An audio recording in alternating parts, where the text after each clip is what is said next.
saya memang sudah menyimpulkan sejak dari dalam bahwa Jamaah Islam memang harus dibubarkan. Ya, harus dibubarkan. Atas dasar apa? Atas menurut... dasar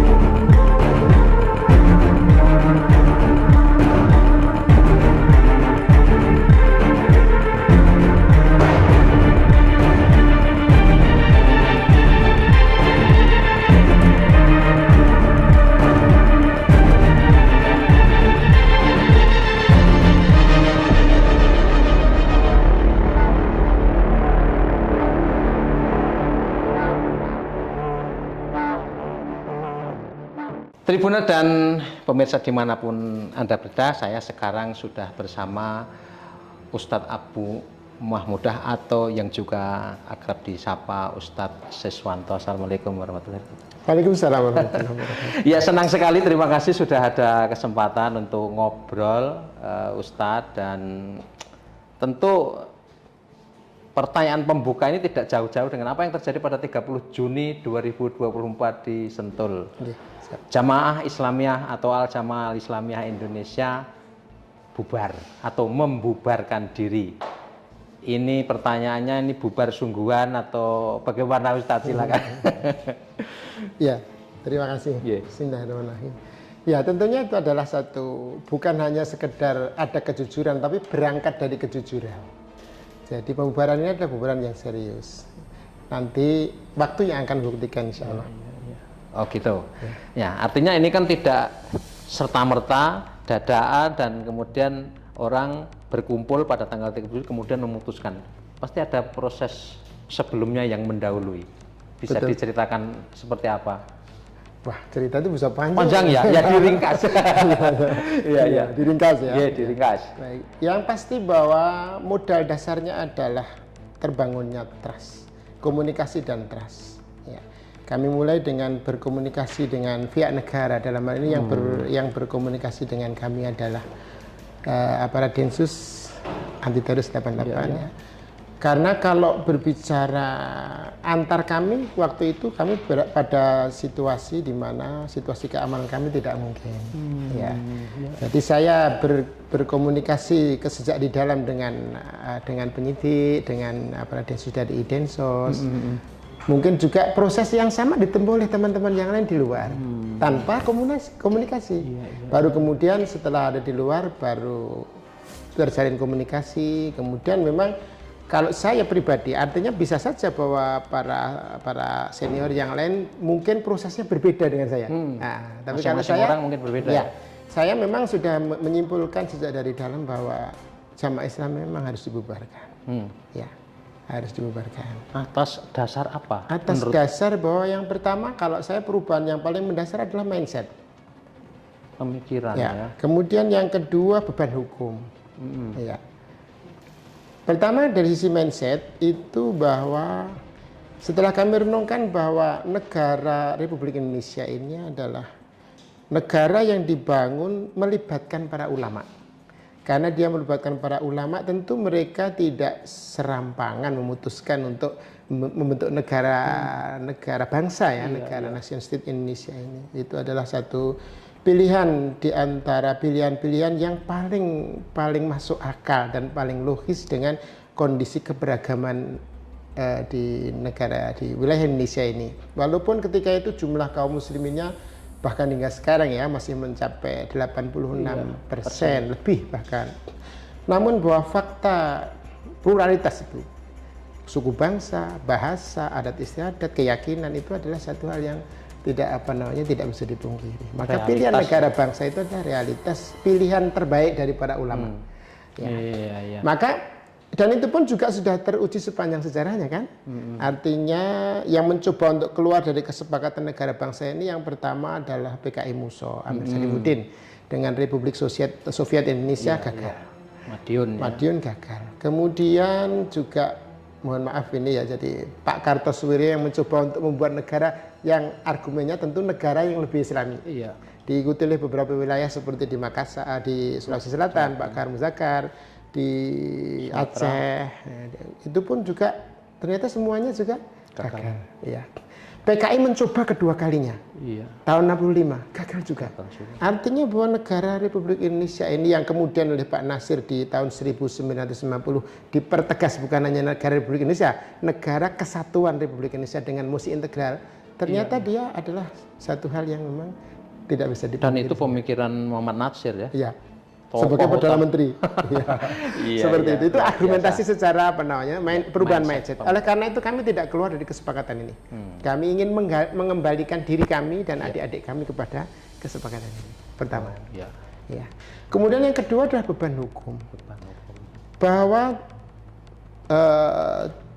Jamaah Islamiyah memang belum pernah ya mengeluarkan satu statement berdasarkan fatwa misalnya atau keputusan memerangi negara, itu belum pernah.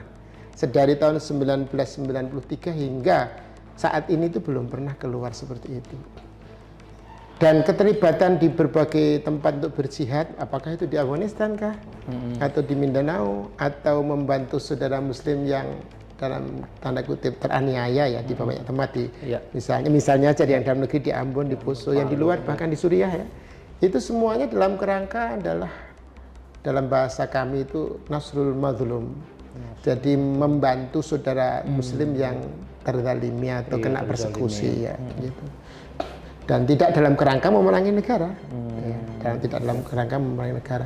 Cuma kami juga tidak bisa melepaskan diri dari fakta bahwa ada kader-kader dari Jamaah Islamiyah yang relatif pada posisi yang tinggi ya dan berpengaruh melakukan amal-amal tindakan-tindakan penyerangan yang tidak atas nama organisasi, tapi kan tidak bisa memberitahu orang lain bahwa ini bukan atas nama organisasi. Jadinya kan akhirnya kan tetap saja bahwa stigmanya kembali ke organisasi. Karena bagaimanapun mereka juga kader dan anggota GI ya. Walaupun di pengadilan pun juga sebenarnya sebagian terbukti bahwa dia bukan perintah dari keputusan dari GI. Cuma kan nggak bisa kita kemudian mengatakan. Dan tapi kami juga punya keterbatasan karena sebagai sebuah organisasi yang dibilang clandestine ya, bawah tanah. Tansim Siri. Iya, Tanjung Siri.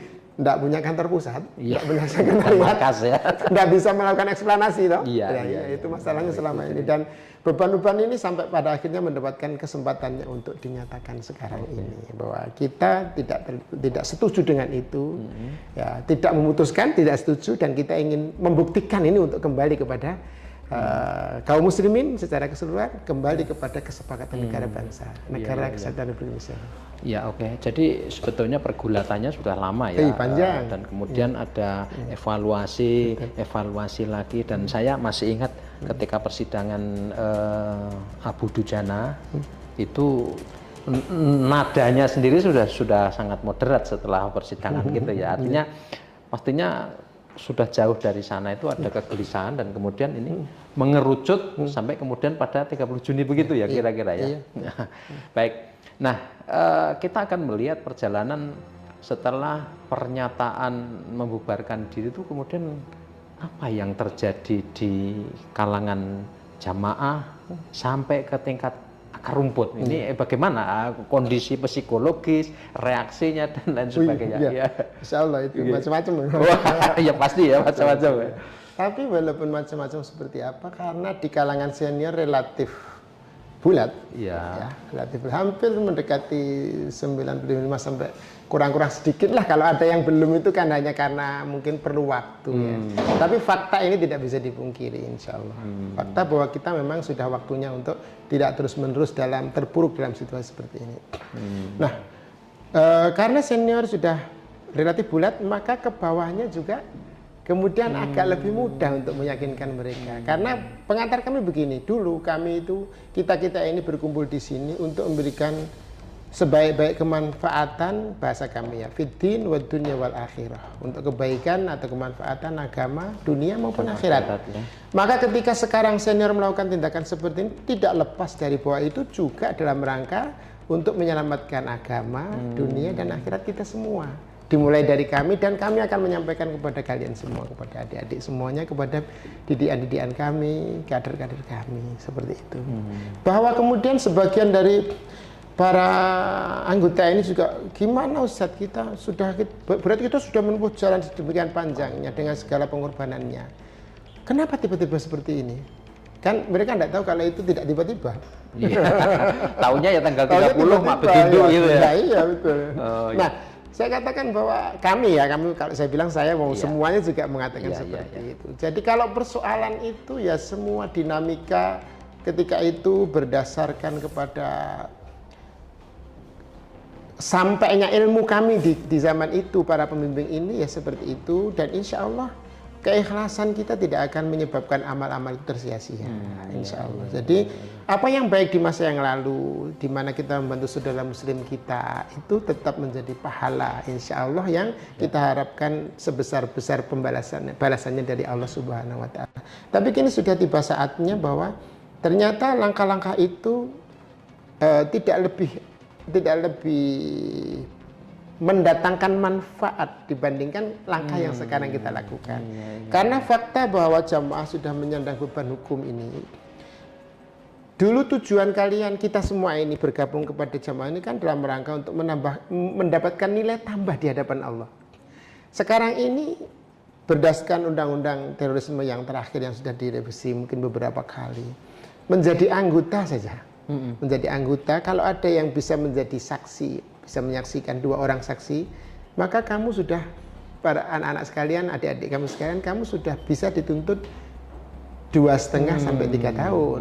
Belum jadi memberi kemanfaatan, kemaslahatan, sudah datang bahaya dan sadar risiko-risiko yang sesungguhnya tidak perlu itu. Oleh karena itu, karena kalau sebelumnya itu ketetapan mengenai dilarangnya jamaah Islamiyah itu kan berdasarkan kepada sidangnya Akhi Zarkasih sama Abu Dujanah, 2 orang. Oh iya.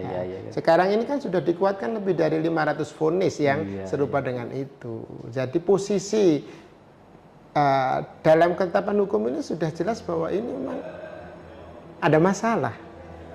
Sementara masalah itu menimpa kepada kalian. Wah, kami yang sedikit lebih tahu ini harus berusaha mengangkat masalah ini dari tengkok-tengkok para adik-adik sekalian. Nah, oleh karena argumentasi seperti ini, maka grassroots-nya pun ketika sudah sempat mendengar, insya Allah dengan rela hati menerima apa yang dilakukan para senior. Dan penjelasannya itu kelihatannya sih agak mudah ya. Maksudnya karena dalilnya begini-begini dan kemudian kayaknya lebih mudah untuk menyampaikan, apalagi di tetuanya ini sudah satu kata gitu ya, bulat gitu lah. Bulat, insya Allah. Artinya mungkin tugas kedepannya mungkin akan lebih ringan ya untuk insya Allah, mudah-mudahan. Tapi ya enggak juga. Nah, tapi gini, secara pribadi barangkali ya, ketika kemudian sampai pada keputusan itu perasaannya bagaimana sih? Berat nggak sih? Karena kayak Ustadz Seswanto ini kan sudah lama, tahun 93 barangkali 94, dan sudah pergi kemana-mana, ke Mindanao, sudah terlibat dalam berbagai dinamika lah. Itu berat nggak secara psikologis? Berat. Tapi kami tidak boleh terus-menerus dalam situasi baper kan. Artinya kan masa depan generasi kami, ya, hewan-hewan kami yang mungkin masih tersisa, bukan mungkin ya, pastinya, masih tersisa. Kemudian anak didik kami baik itu anak-anak biologis kami sendiri di rumah-rumah kami maupun didikan kami di lembaga-lembaga pendidikan, itu jauh lebih harus kami pertimbangkan ketimbang larut dalam perasaan itu kan. Masalahnya itu. Lebih kepada bahwa kemudian memberi jalan kepada mereka untuk memberikan satu kontribusi yang betul-betul positif dan konstruktif kepada kemajuan bangsa ini supaya lebih maju dan bermartabat. Toh pada akhirnya kalau bangsa ini maju kan ya 86%-nya juga kaum muslimin. Betul. Kalaupun tidak itu yang jadi pertimbangan, bahkan bangsa ini pun juga layak untuk kemudian menjadi sebuah bangsa yang maju dan bermartabat. Selama kerukunan terjaga dan keadilan ini tetap terjaga dengan baik. Saya kira memang mudah-mudahan ya apa yang akan dikerjakan di depan ini akan jauh lebih mudah, tetapi realitas juga menunjukkan bahwa apa yang dilakukan oleh individu ya kemudian jumlahnya banyak kader-kader itu kan ini mungkin tantangannya untuk menghilangkan stigma bahwa mereka bertindak memang bukan atas nama organisasi secara organisatoris gitulah. Nah, ini bagaimana nanti cara dan apa yang akan dikerjakan oleh para tetua ini? Begini, ada yang menarik sebenarnya. Ada terungkap fakta bahwa di antara pelaku BB1 itu bahkan ternyata ada yang mencabut baiatnya kepada JI sebelum bertindak. Siapa? Saya nggak bisa konfirmasi karena informasinya begitu. Dan tentu ada yang tahu. Tentunya ada yang tahu. Saya tidak begitu tahu siapa. Baru saya dengar baru saja gitu. Oh, berarti kalau begitu sebenarnya bahwa mereka pun juga sadar para pelaku ini bahwa mereka melakukan sesuatu bukan atas keputusan organisasi pertama itu. Kemudian yang kedua, di persidangan kan juga terbukti bahwa para pelaku ini kan istilahnya bekerja sama langsung dengan Al-Qaeda yang bukan atas kesepakatan dengan manajemen pentadbirannya JI kan seperti itu. Itu. Kemudian jangan lupa Pak bahwa ajwa iklim pergerakan kaum muslimin di zaman itu, di mana kaum muslimin menghadapi banyak persekusi di banyak tempat ya, di Afghanistan, kemudian di Chechnya, di Bosnia Herzegovina, kemudian juga di wilayah-wilayah di banyak tempat lah di kaum muslimin terzalimi. Kemudian narasi yang muncul adalah pembelaan terhadap kaum muslimin. Ini adalah satu mungkin semacam kondisi sine qua non ya untuk kemudian membentuk ada pribadi-pribadi yang aku ingin solidaritas dengan mereka. Girohnya jadi seperti itu. Jadi, ketika kita menjelaskannya juga dengan cara-cara yang santun, tidak menjudge ya, tidak memfonis itu, insya Allah akal sehat dan argumentasi ini lebih menang dibandingkan dengan perasaan-perasaan tadi itu.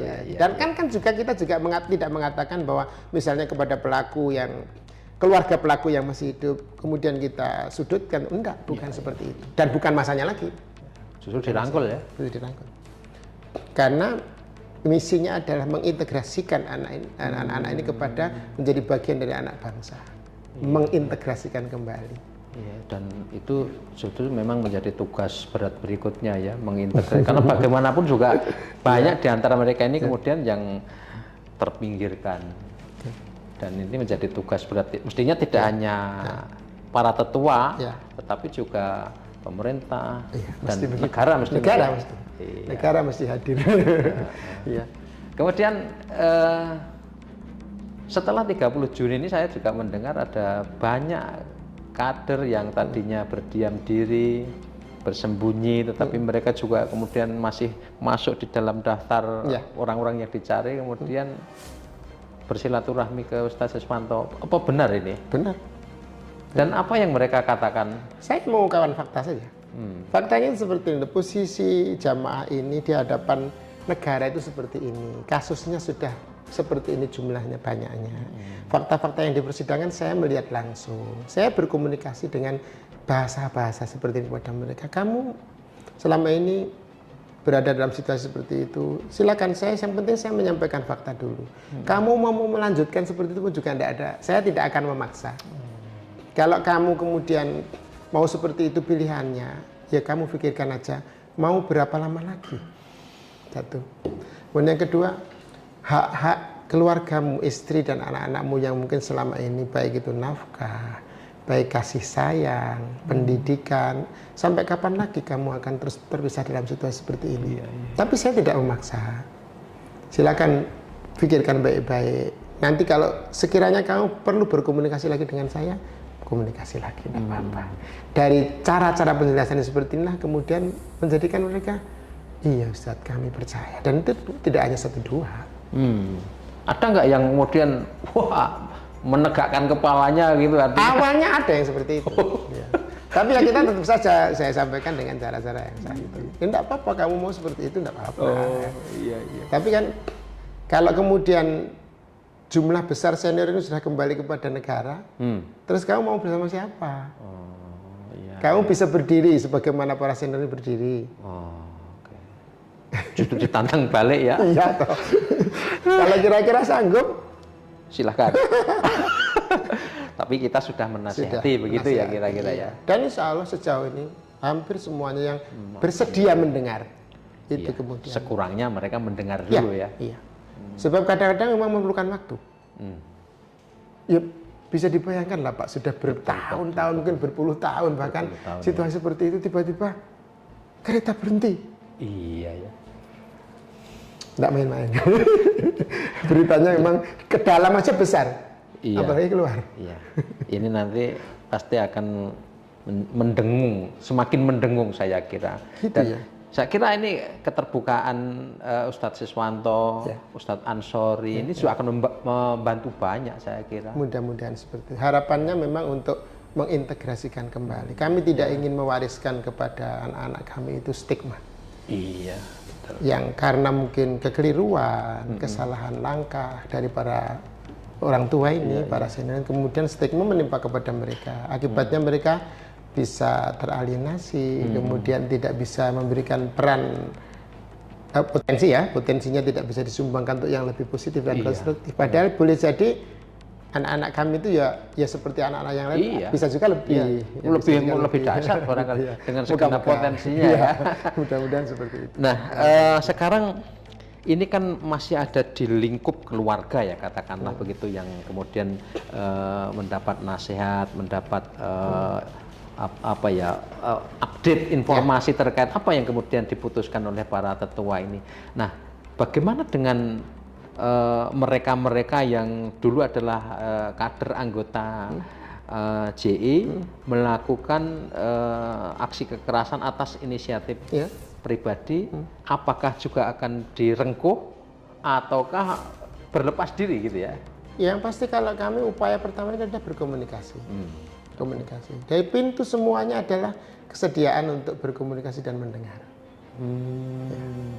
Kalau selama masih ada pintu komunikasi dan bersedia mendengar, kami tetap akan lakukan. Jadi mereka terbuka, masuk. Karena mereka juga bukan orang asing ya, bukan orang lain ya, ini istilahnya keluarga sendiri. Mungkin bahkan mereka lebih berhak dari yang lain untuk mendapatkan haknya kan seperti itu.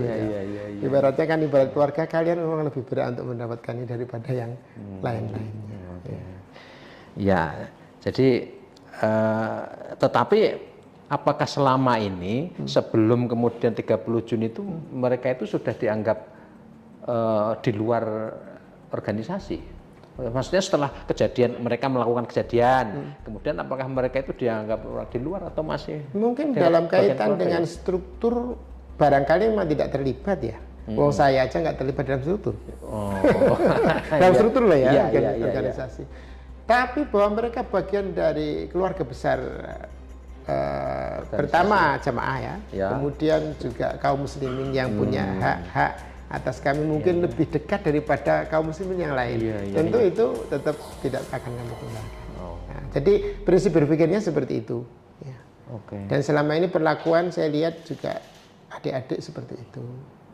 Ya kalau mungkin ada yang merasa kok kami kurang mendapatkan perhatian, ya mungkin dalam pemetaan aja bahwa itu kadang-kadang ya tetap ada yang nyecer ya, ada yang seperti itu. Mudah-mudahan nanti bisa disisir satu demi satu. Setelah negara lebih percaya lagi kepada dan itu butuh proses juga ya, bahwa kepercayaan di antara masing-masing pihak itu terbangun kan butuh waktu ya, bahwa sekarang kita sampai pada titik ya mungkin baru ya, titik baru setelah kemarin mungkin tapi butuh waktu dan pembuktian saya kira. Makanya kan saya selalu bilang bahwa ini serius enggak, maka saya mesti bumbuin dengan satu kalimat. Itu pertanyaan internal ya. Kalau internal, internal juga kalau sebelum mendapat keterangan kan begitu. Jangan, ini bukannya ini strategi saja, Ustadz, ini trik saja, ini takiyah saja, itu pertanyaan datang dari mana-mana. Tapi kamu tidak ragu-ragu untuk menjawab, tidak. Bukan sekedar di sana ada kejujuran, kami berangkat dari kejujuran. Itu ya titik tolaknya itu memang berangkat dari kejujuran ya. Dan ini memang kejujuran itu kan kepada ilmu ya, bahwa ilmunya seperti ini. Kejujuran kepada berkomunikasi dan beribarat dalam bahasanya itu bergaul bermuasyarah dengan semua pihak, itu kan mesti kan dasarnya kejujuran. Kalau tidak jujur kan pada akhirnya kan tidak jadi teman toh. Iya. Tapi secara ini balik lagi secara pribadi ini, apa pandangan Ustadz terhadap mereka-mereka yang kemudian melakukan inisiatif pribadi Di masa lalu ya? Iya, di masa lalu. Itu karena persoalannya persoalan istihadi. Ijtihad ya. Ya, jadi persoalan jihad yang dilakukan itu, masalahnya ada komunitas ini mengambil istihad sebagaimana tadi saya katakan. Kalau misalnya yang lebih didahului oleh kelompok kaum muslimin yang lain di Indonesia ini, apakah NU Muhammadiyah dan yang lainnya, kan mereka menjadi aktor untuk istihad bentuk negara ini. Kemudian juga pada akhirnya yang lain harus berserta dengan mereka. Ada yang mengambil istihad yang lain, ini kurang syar'i gitu loh.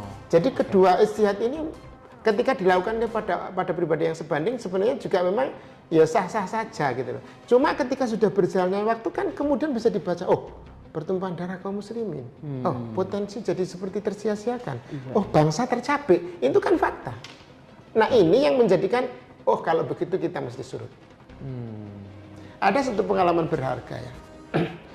Kalau flashback kepada sejarah, dulu setelah Ali bin Abi Thalib, Khalifah Rasidah yang keempat tuh gugur syahid dibunuh oleh orang-orang Khawarij. Hasan bin Ali kan menjadi khalifah berikutnya. Yang karena konfliknya Ali itu kan sejatinya dengan Muawiyah waktu itu. Hanya kemudian ketika Ali dan Muawiyah ini sudah berdamai di perdamaian Daumatul Jandal, di Daumatul Jandal ya, di Siffin ya itu kemudian karena Khawarij kemudian orang Khawarij kan tidak terima. Akhirnya Ali dibunuh. Sebenarnya Muawiyah juga mau dibunuh tapi gagal. Amr bin Al juga mau dibunuh tapi gagal. Nah, Hasan kemudian kan sebagai pengganti Ali kan kemudian melakukan perdamaian dengan Muawiyah. Hasan itu melakukan perdamaian bukan karena melihat bahwa Muawiyah ini lebih benar. Bukan seperti itu. Bahwa Muawiyah itu di atas hak. Bahwa Muawiyah itu orang yang memenuhi janji. Wong pengalaman hubungan bapaknya dengan dia sudah seperti itu sepanjang waktu. Tapi perdamaiannya Hasan bin Ali itu lebih karena melihat darah kaum muslimin yang tertumpah di mana-mana. Strategis itu ya maksudnya ya. Jadi makanya kan ketika terjadi perdamaian itu para ulama, para mu'arrikh, para ahli sejarah mengatakan sebagai amul jamaah.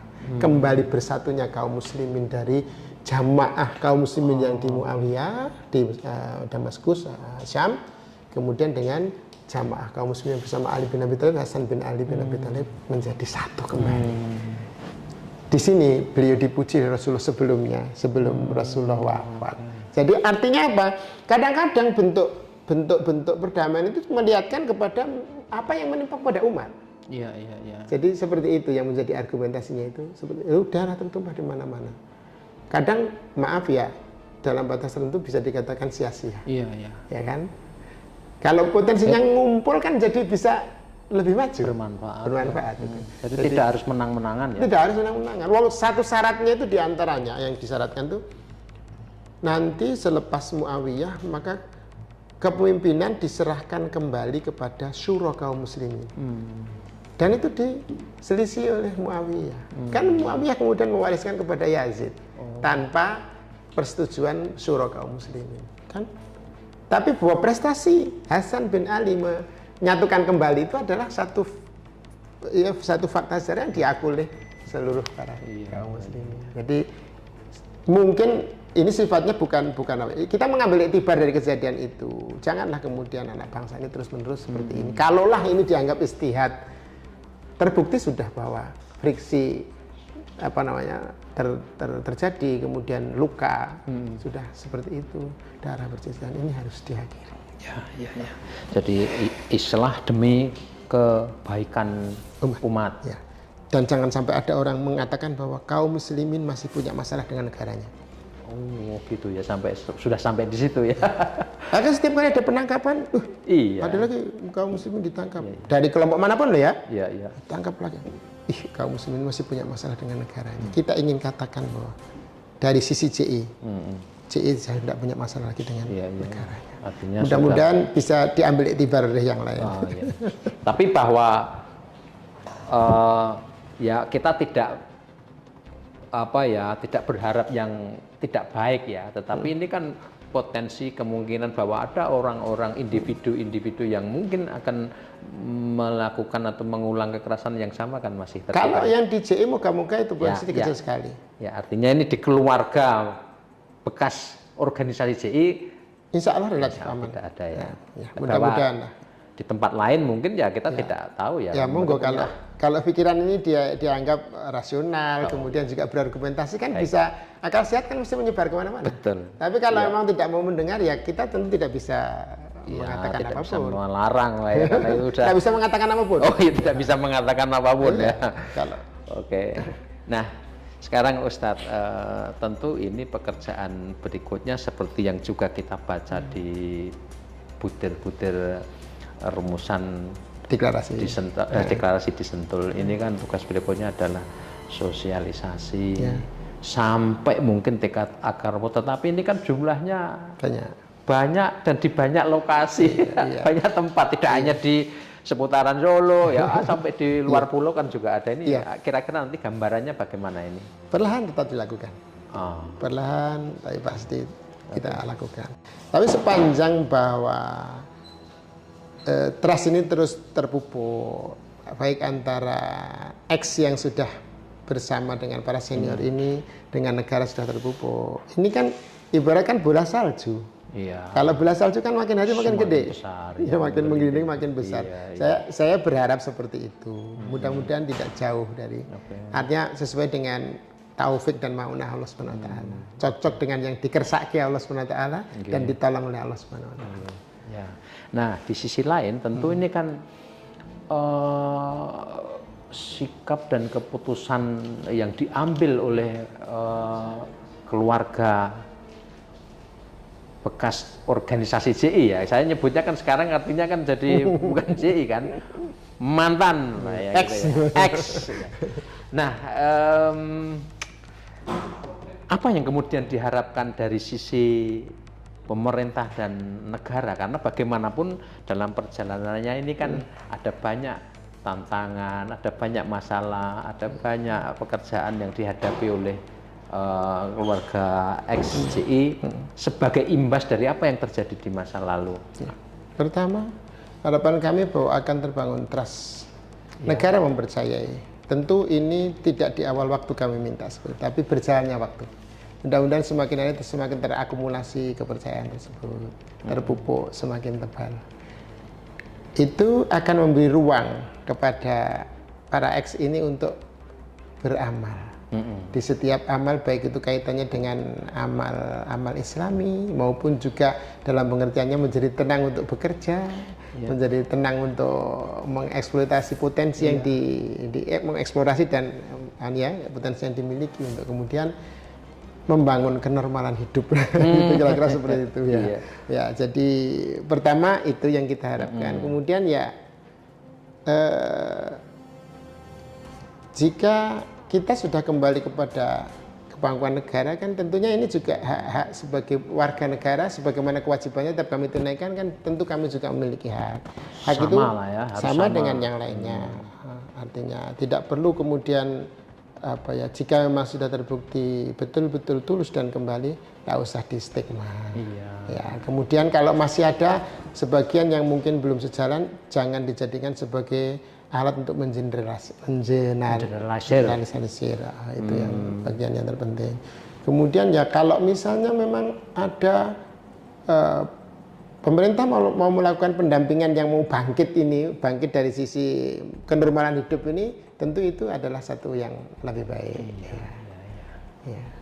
Tapi kalaupun tidak, kami juga akan bangkit perlahan bersama dengan sisa-sisa tenaga yang kami miliki dan ukhuwah yang kami punya untuk bangkit bersama, insya Allah.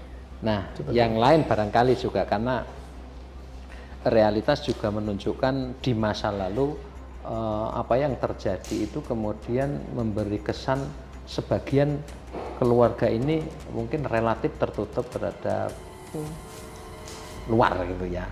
Ya mungkin di pondok, mungkin di komunitas, mungkin pengajian dan sebagainya ini nanti kira-kira akan ada perubahan signifikan enggak ya kira-kira?